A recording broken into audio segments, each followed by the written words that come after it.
Martha, I thought it was a great speech. I've been listening to these inaugural addresses since 1961. John F. Kennedy, Ask Not. I thought this was the best inaugural address I ever heard. Obviously, a lot of this event today, a lot of the president's speech was colored by the emotion of the fact that exactly 2 weeks ago, 14 days ago, there was a mob of thugs, of insurrectionists, of domestic terrorists on the inaugural stand, and Joe Biden was saying that democracy prevailed. We were able to get through that, and he was talking about how we need to get through that in the future if we are going to be a united country. He talked about white supremacy, domestic terrorism. He said we must confront it. We will defeat it. My whole soul is in this, uniting our people.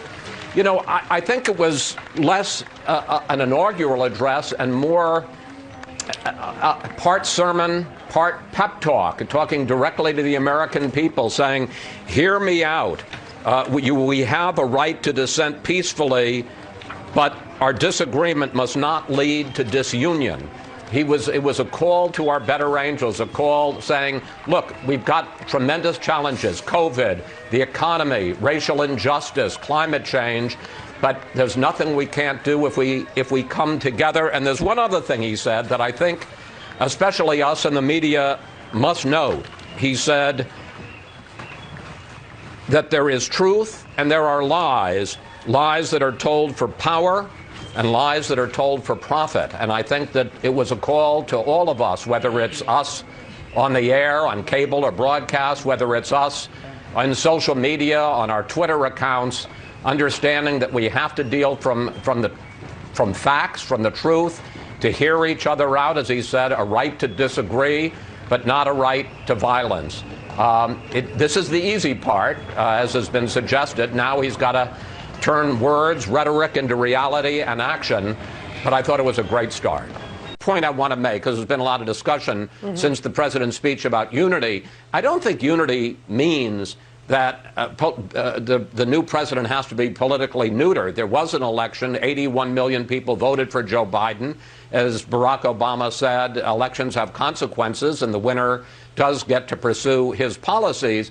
The question, I think, is how you do it, and can it be done in a civil fashion? Can it be done in a with normal disagreement but not disunion? That was the contrast that Joe Biden was drawing today, and I think that's the key. Is, we're going to have political differences on issues. That's part of the beauty of our democracy. The key is, can we disagree agreeably and constructively, and all work together for the good of the country, even though there are going to be sharp differences in what the good of the country means. And you say there's a lot of discussion about that, Chris. It's worth noting, however, a lot of that discussion was sparked by these 15 executive orders, 2 directives to agencies. His team is boasting that the number of executive actions that he's signing surpasses his 4 predecessors on their first days in office. So this is a president who says he wants to heal the divide. There's a bit from his inaugural address just a moment ago on the forces dividing us. Okay, so Chris, what he said earlier, I know forces that divide us are deep and real, but not new. Our history has been a constant struggle between the ideal that we are all created equal. You got that sense, as you just mentioned, Chris, that he is setting out to try to heal the divide that we're seeing in this country. So talk about these executive actions. What message does this send? Well, it sends